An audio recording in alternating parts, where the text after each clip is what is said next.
And all due to I hated giving up my time on the weekends just to be in school again. See, getting smoked. And you get to the point where when you play video games all day,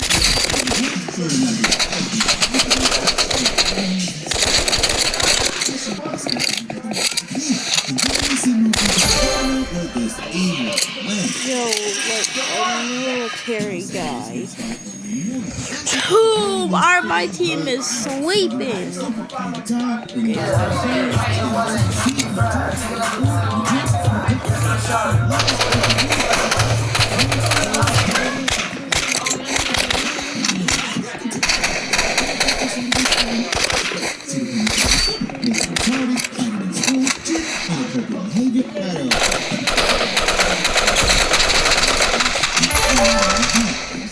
Most schools don't really offer Saturday school as a form of punishment.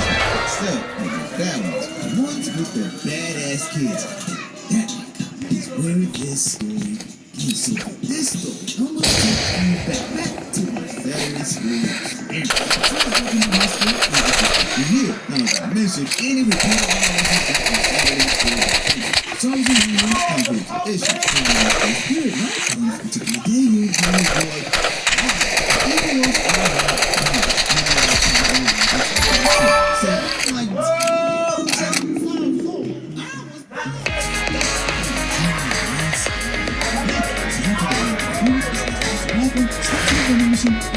So, please don't what the This is vending machines like that. Come on. So that's the time that your vending machine can to points, get the ball and nothing. Chill out. Bam! Do you?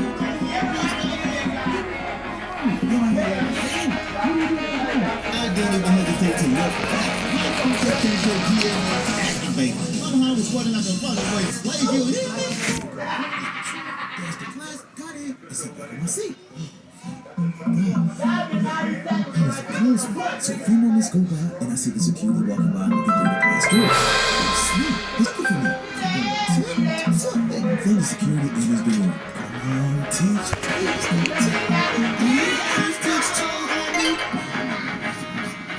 I'm really going through rules. You know what's first? You skip class. Second, you try to operate the vending machine during school hours. And third, you run away from security. That's 3 strikes. And you're out. So I'm thinking, what the hell is that supposed to mean? You can guess it's deep. Now I'm confused.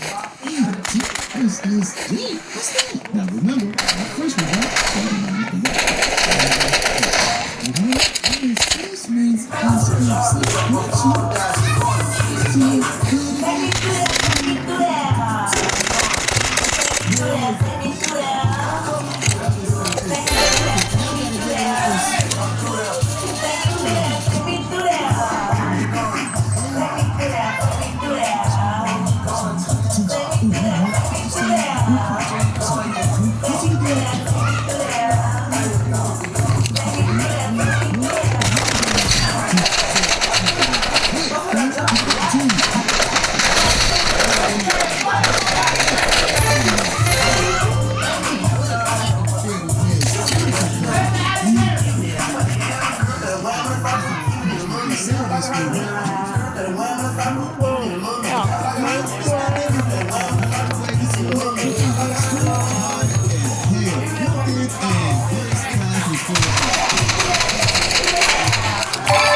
school detention.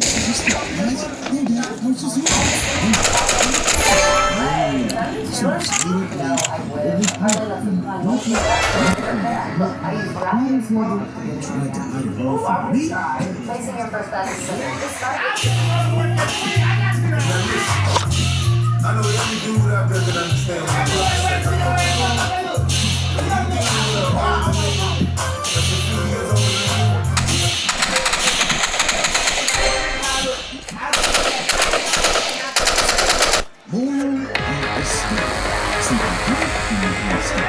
Face, you damn stupid.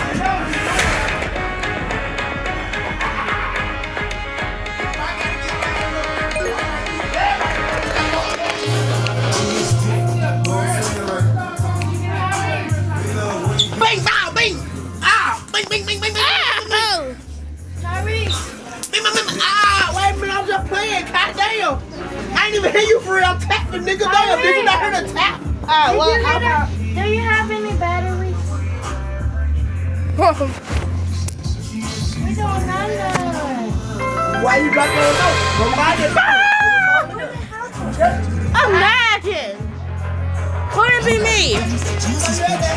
Find it, man. Some Steve is going back on the stove. Soon as Mr. Johnson opens it, we go spray more in the face with some water. In the pit. Check this out. Instead of putting water in the gun, we put this. Bro!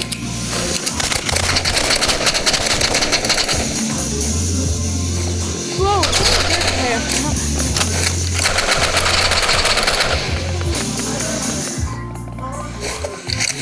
Synonymous with school. Every school done it, and we all get it.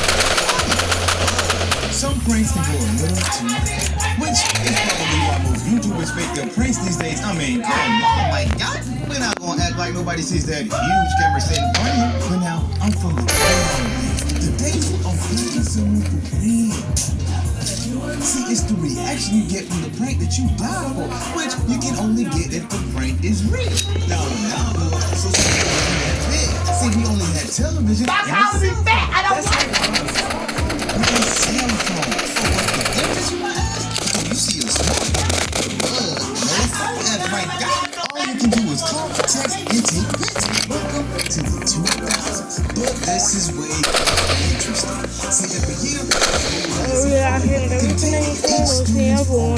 so just for the fun of it, every weekend my brother would have a prank called different homes just to get each person. Who's this?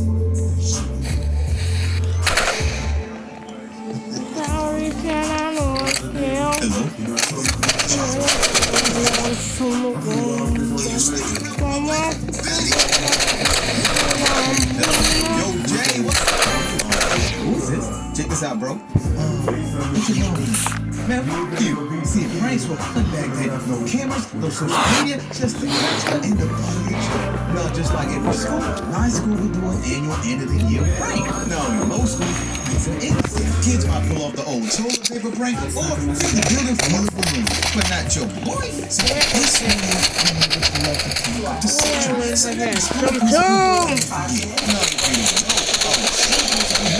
Johnson and I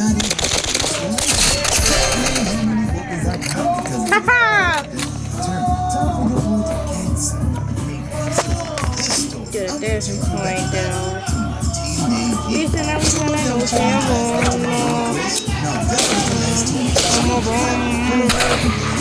just like usual, we contemplated on what school prank they're going to pull up before the school ends. So we went to class, Mr. Johnson comes on the intercom. This is Mr. Johnson.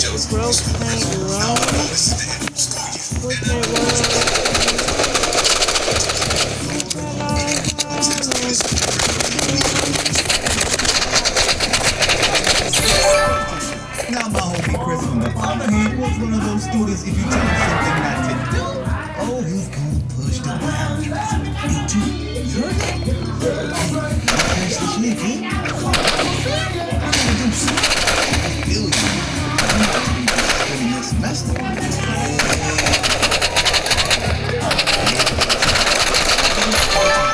And Chris knew that go for talking. Alright, so got a couple prank ideas.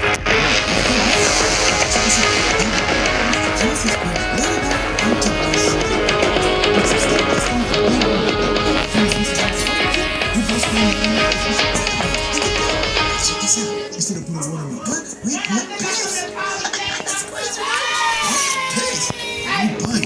What if it goes up so we get caught? Yeah, alright. Okay, cool. How about this? How about we skip class, sneak to the parking lot, and air out Mr. Johnson's car tires? Then dip. Man, they got school cameras in the parking lot. Nigga, you dumb? Yeah, you right. Hey, what you think? I'm thinking, leave it alone. But then I started potting. Oh, I'm in way too Man, see, I knew we needed a plan that Mr. Johnson would see coming. Something that no kid would get out to my kid. So for a while, an idea popped in my head. See, while chilling at the crib, I was busy looking at MySpace. Now, for those of you who don't know, MySpace was the king of social media. Before Facebook, Instagram, TikTok, there was MySpace. Now, the difference is, these were the innocent days of social media. Most people were nice and no cloud chasing. Got it. You know what we were? Mr. Johnson. Oh, man, that's brilliant. It's catfish. Now, at the time, it wasn't called catfishing. It was just called making a fake profile and pranking someone new. So I started the process. First, I created a fake email. Then, I created a Then, sent Mr. Johnson a good on email saying, hello, handsome. I'm glad you get to know me. You know, something that every single person would love to hear. Now I know this is weird because Mr. Johnson had a MySpace profile and his type April 01. However, I didn't know Mr. Johnson was going to apply, so we played the waiting game. So one day goes by, I check the inbox, there's no messages. Then 2 days go by, I check it again, still no messages. Then comes day number 3, I check it one more time, still nothing. Then came day number 4, I check it once again, but this time I got a message. Oh, Mr. Johnson answered the message. So I opened it, message said, baby, it's captivating, and I would like to get to know you too. Oh, you fell for it. Think about the next move, okay? I would love to go out with you sometime. Sam, immediately I get an answer back. Message says, I'll drop this weekend. So I hit him back. Perfect. 7 o'clock.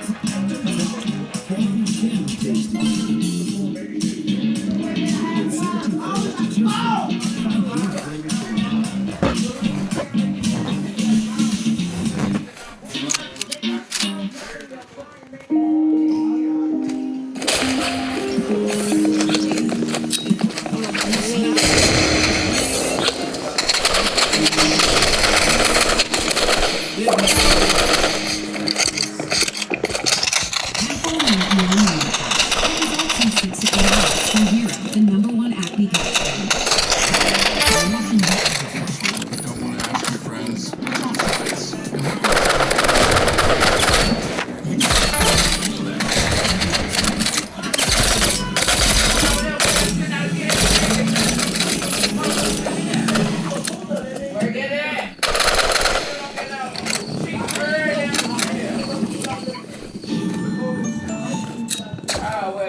Sounds good. Now, since our school was having a football game that Friday, Mr. Johnson gives the school address for the meeting, and he gave his office number for the call.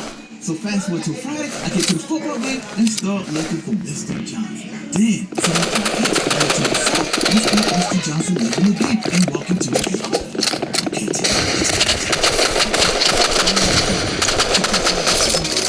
Okay, and hands me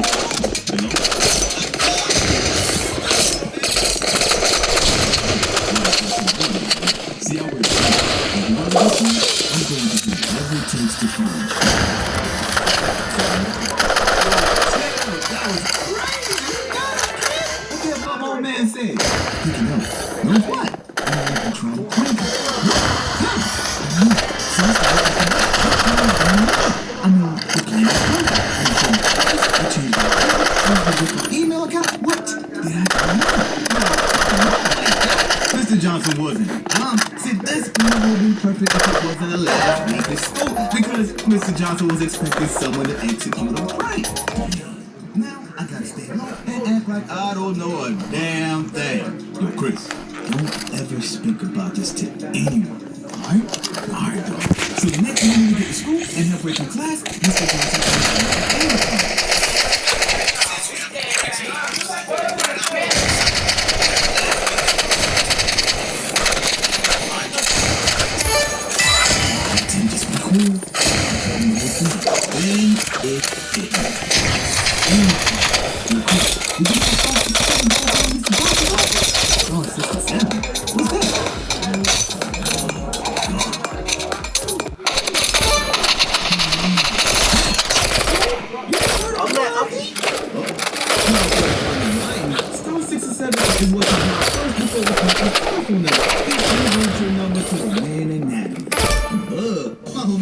ignorant to this explanation. Oh, he's dead. So a few moments go by, and Mr. Johnson comes before our class.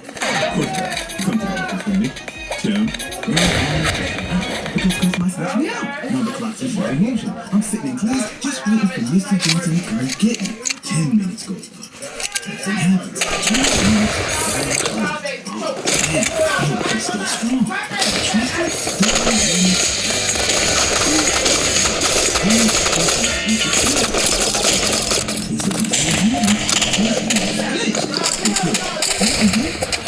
I'm just ready for the first beat. What's next?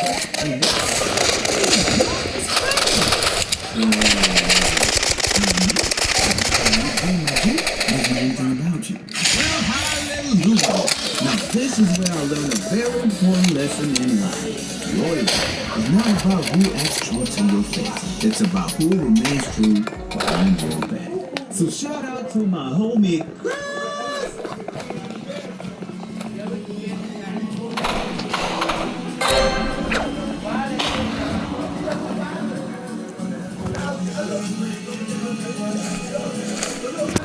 What's up, world? Thank you for joining your boy for another video. This week's video was all about your day one. My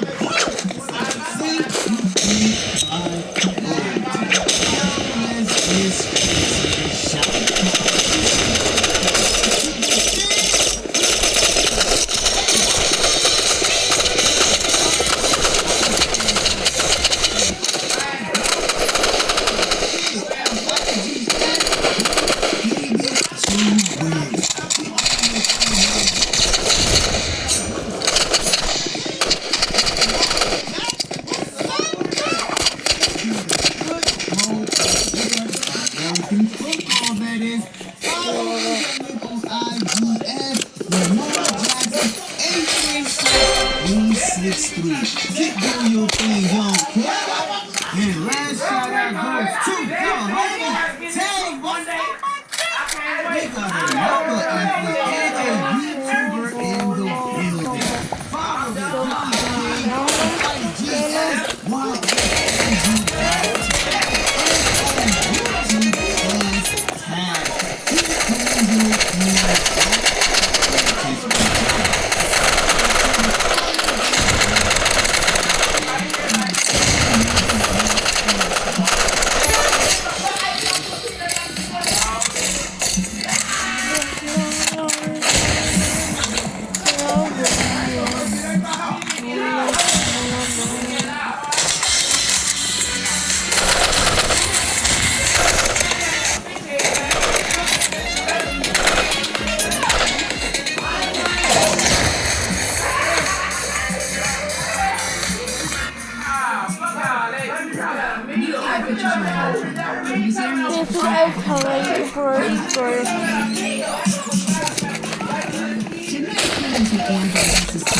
small, it's easy to use and stored inside.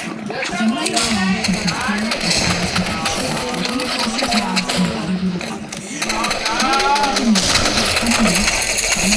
compare and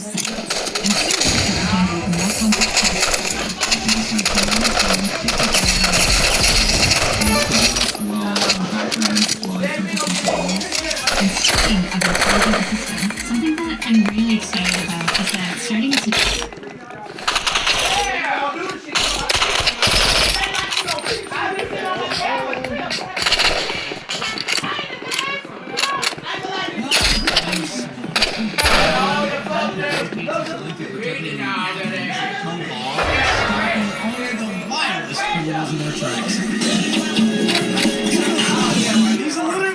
tons of horrendous crimes, which I'll be punishing by the real-life laws of Rhode Island and ranking in a sentence length order for you. When Joe's not at work, he can normally be found drinking with his buddies at a drunken clam, or, you know, pulling over people driving drunk. Hey, Joe. How's it going? Pretty good.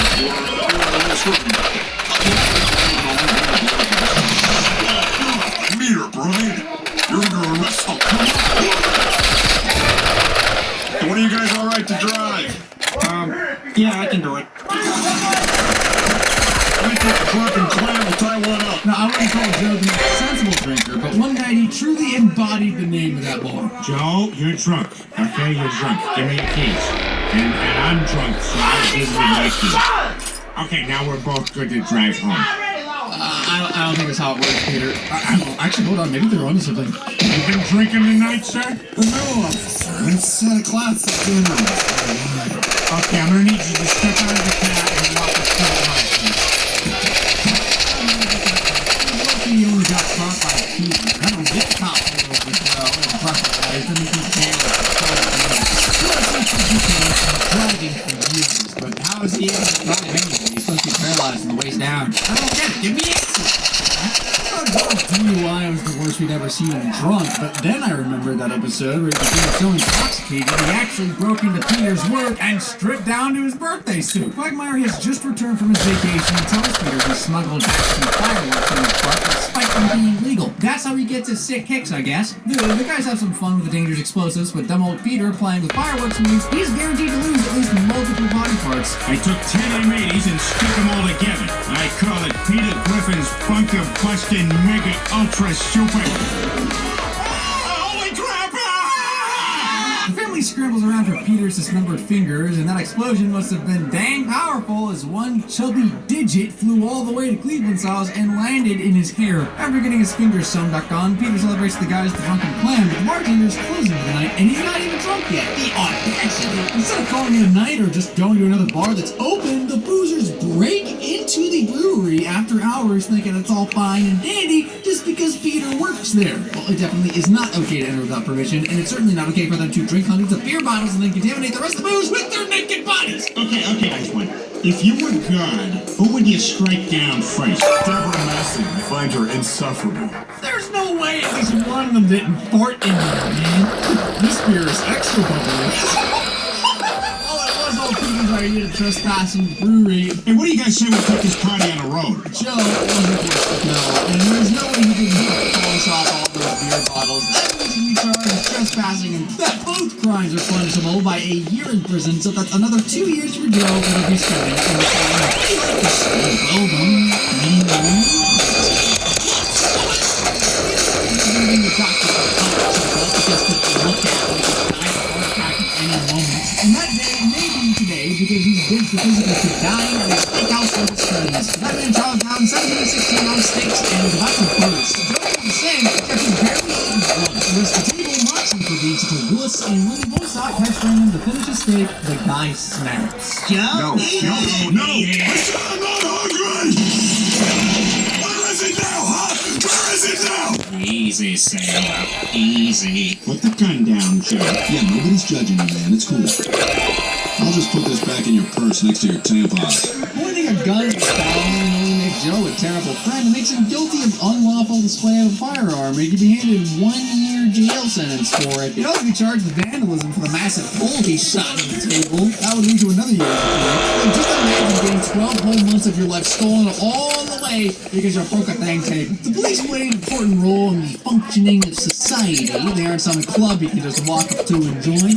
That is, unless you're best buds with a negligent occupant. Joe arrives in a drunken clam after a long day of badass cop duties like refilling shelf paper and looking after the office gerbil Lieutenant Nevels, who, by the way, outranks him in the force. When he leaves to attend to another degrading job, the guys wonder if Joe is truly happy doing this kind of work. The next day, Peter's having car troubles and catches a ride with Joe. An incoming dispatch call informs him of a possible drug deal nearby, and Peter persuades him to check it out instead of doing his normal boring job. The two of them swoop in on the house and are supposed to wait for backup, but Peter gets way too carried away playing cup. Nice try, scumbag, but I got your squishy drugs right here.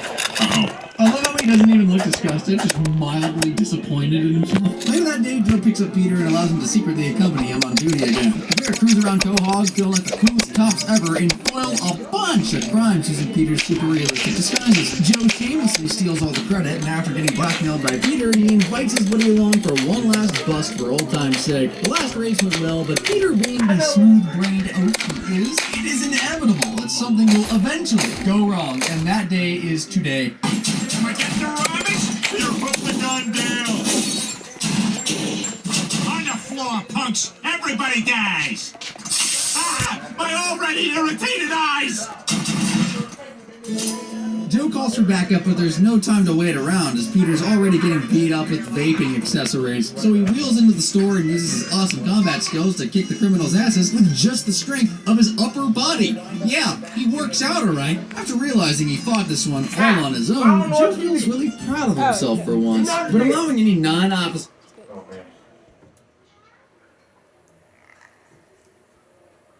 You're not gonna run my electricity bill up if you're on this phone. If you're on the phone, look at the phone. You're not gonna have both of them on.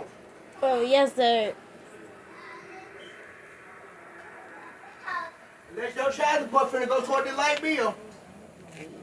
Thank you.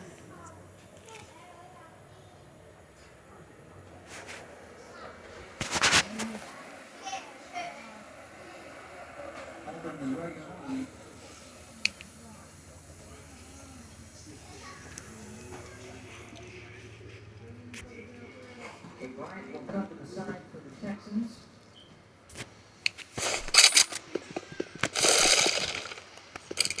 Now the offense will try and regroup here, looking at a 3rd down and 9 early in this 4th quarter, trying to get some points off of the interception. Take it up.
me your backpack. That nigga was sitting there showing a fat ass wall.